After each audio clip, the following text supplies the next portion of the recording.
Assalamualaikum warahmatullahi wabarakatuh.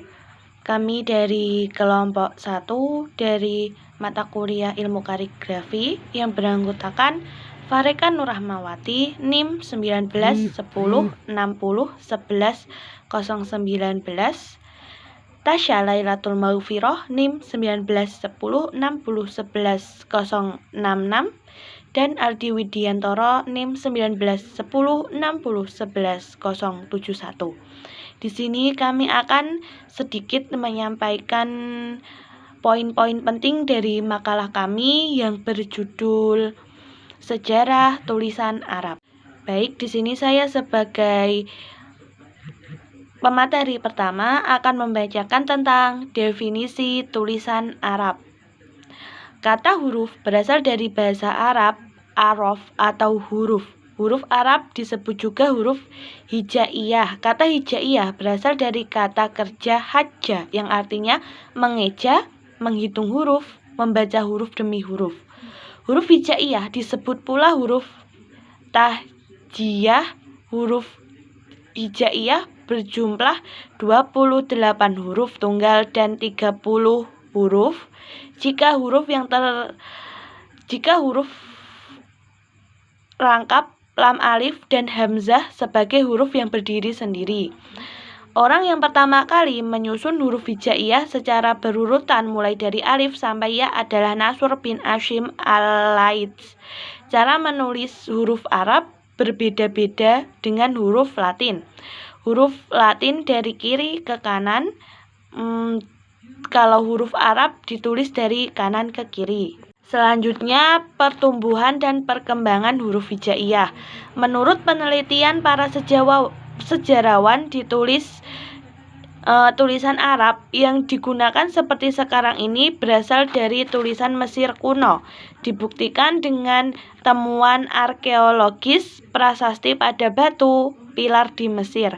Selain itu, sisa-sisa paleografis tulisan pada material seperti papirus dan kertas kulit tertentu membuktikan bahwa orang Mesir pada masa itu mempunyai pengetahuan tentang tulis-menulis dan seni tulis. Tulisan Mesir kuno terdiri dari gambar-gambar, sehingga disebut piktograf atau tulisan gambar. Karena cara menulis dengan gambar itu tidak ada batasannya, maka kemudian diringkas dengan mengambil dan mempergunakan beberapa huruf hieroglif seperti titik 2 lambang untuk huruf ro atau R, kemudian lambang P berbunyi untuk ta atau T, dan sebagainya. Tulisan Mesir kuno tetap digunakan dalam bentuk gambar dan beberapa diantaranya berupa huruf hingga abad ke-5 Masehi dan tidak mengalami banyak perubahan sampai generasi-generasi Mesir selanjutnya berakulturasi. Suku Lihyani di Arabia Selatan dan sebagai wujud akulturasinya melahirkan jenis tulisan Lihyani atau dengan suku Himyar di Yaman, Syria, dan melahirkan tulisan Himyari. Selanjutnya akan disampaikan oleh Mbak Tasya dan Mas Aldi. Selanjutnya yaitu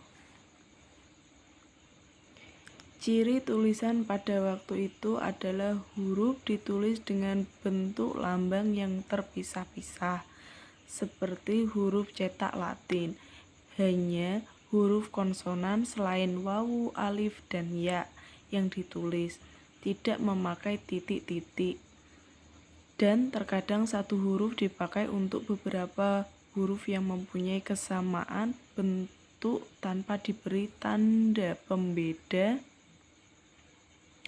seperti lazimnya huruf pada masa sekarang. Dalam perkembangan selanjutnya, tulisan Arab mengalami proses penyempurnaan bentuk, meskipun belum dibedakan. Ciri huruf atau tulisan pada fase ini adalah huruf-huruf sudah ditulis seperti sa, the, dot, da, dan guin. Huruf mati seperti alif, wawu, dan ya juga telah dipergunakan sampai abad ke-6 Masehi. Pada akhir abad ke-6 Masehi memasuki awal abad ke-7 Masehi, mulai banyak orang Islam yang pandai baca tulis, khususnya di kalangan pemudanya. Proses pelestarian dan tujuan berdakwah melahirkan kebutuhan baru untuk penyempurnaan tulisan. Berangsur-angsur aturan ditetapkan untuk menyambungkan banyak huruf Arab. Titik ditambahkan untuk membedakan huruf-huruf yang disampaikan dalam satu bentuk.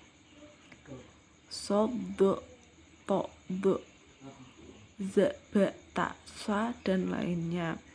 Tanda vokal pendek di atas dan di bawah huruf seperti fathah untuk A pendek, dhammah untuk U pendek, dan kasroh untuk I pendek. Dikembangkan untuk melengkapi vokal dan konsonan panjang. Metode tepat untuk menunjukkan madhah sayyidah dan sukun kemudian ditambahkan sebagai penyempurna. Selanjutnya itu C. Fase penyempurnaan tulisan Arab. Pada masa ini, meskipun secara harfiah tulisan hijaiyah sudah lengkap, namun masih belum sempurna, tanpa tanda baca titik dan harokat. Huruf-huruf yang sama bentuknya tetapi berlainan ejaannya belum dibedakan dengan titik. Misalnya ba, ta, sa, jim, ha, kho, dal, zal, ro, za, dan lainnya. Penyempurnaan ini dibutuhkan karena munculnya kasus kesalahan baca ayat Al-Quran di kalangan muslimin. Kesalahan membaca ayat Al-Quran adalah fatal, sebab dapat merubah makna ayat tersebut. Penyempurnaan tulisan Arab selanjutnya adalah dengan menciptakan syakol. Pada awal abad ke-7 Masehi, awal Daulah Umayyah, Ziyad bin Abi Sufyan meminta kepada seorang ahli bahasa Arab, yaitu Abu Aswad al-Duwaili, untuk menciptakan syakol, tanda baca atau harokat, untuk mempermudah membaca Al-Quran dan meminimalisir kesalahan baca.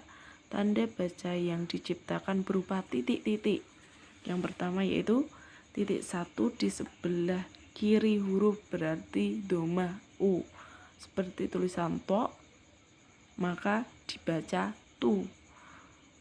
Yang kedua yaitu titik 1 tepat di atas huruf, berarti huruf fathah dibaca A. Yang ketiga titik 1 tepat di bawah huruf berarti kasroh dibaca I. Yang keempat, bila titik didobelkan 2 titik,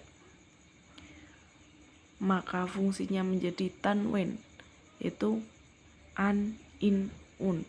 Titik-titik yang menjadi tanda baca tulis dengan tinta merah untuk membedakan dengan huruf yang ditulis dengan tinta hitam. Selanjutnya, membedakan huruf yang sama bentuk dengan garis. Pada masa pemerintahan Abdul Malik bin Marwan 685 sampai 705 Masehi, seorang gubernur bernama Al-Hajjaj bin Yusuf al-Thaqafi meminta Nasr bin Asim dan Yahya bin Ya'mar untuk memberi tanda pada huruf yang sama bentuknya tapi berbeda ejaan. Nasr dan Yahya selanjutnya menciptakan tanda berupa garis pendek yang diletakkan di atas atau di bawah huruf. Garis pendek itu bisa 1, 2, atau 3. Misalnya ba diberi 1 garis pendek di atas huruf ta. Yang satu diletakkan di atas 2 garis pendek yang berjajar. Garis pendek yang berfungsi untuk membedakan huruf ini justru dibuat dengan tinta yang sama dengan tinta untuk menulis huruf. Tanda titik dan garis pendek tetap dipakai selama pemerintahan Bani Umayyah sampai awal pemerintahan Abbasiyah, kurang lebih 685 Masehi sampai 750 Masehi. Yang ketiga, membentuk tanda-tanda. Al-Khalil bin Ahmad mengadakan perubahan. Al-Khalil membalik fungsi tanda baca yang diciptakan Abu Aswad dan An-Nasr Yahya. Titik-titik yang awalnya merupakan harokat sekarang dijadikan tanda untuk membedakan huruf yang berbentuk sama namun berbeda ejaan. Dan untuk tanda baca syakal atau harokat, Al-Khalil mengambil dari huruf-huruf yang menjadi sumber bunyi, huruf vokal, alif sebagai sumber bunyi a, ya sebagai sumber bunyi i, wawu sebagai sumber bunyi u, kepala kha sebagai tanda mati. Tanda untuk membedakan huruf yang bentuknya sama bisa berupa tanda titik atau tanda menyerupai angka. Tanda titik untuk huruf yang tidak mempunyai kesamaan bentuk dengan huruf lainnya tidak diberi tanda titik, misalnya alif, lam, mim, dan ha. Tanda angka untuk membedakan huruf-huruf yang serupa bentuknya, ada ulama yang menggunakan angka atau tanda selain titik. Tanda khusus pada saat huruf diucapkan. Tanda ini hampir menyerupai harokat dalam hal fungsi dan posisinya. Huruf pada masa berikutnya bisa tidak ditandai dengan tanda berbeda, tetapi sudah diberi bentuk seperti tanda sul ain, tanda sukun. Sukun bukanlah harokat, sebaliknya sukun menunjukkan tidak adanya harokat.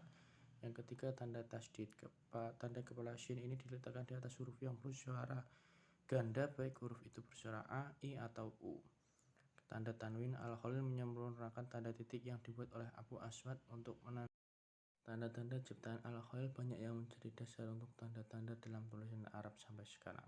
Proses penyempurnaan huruf-huruf hijaiyah ini terjadi sampai abad ke-8 Masehi.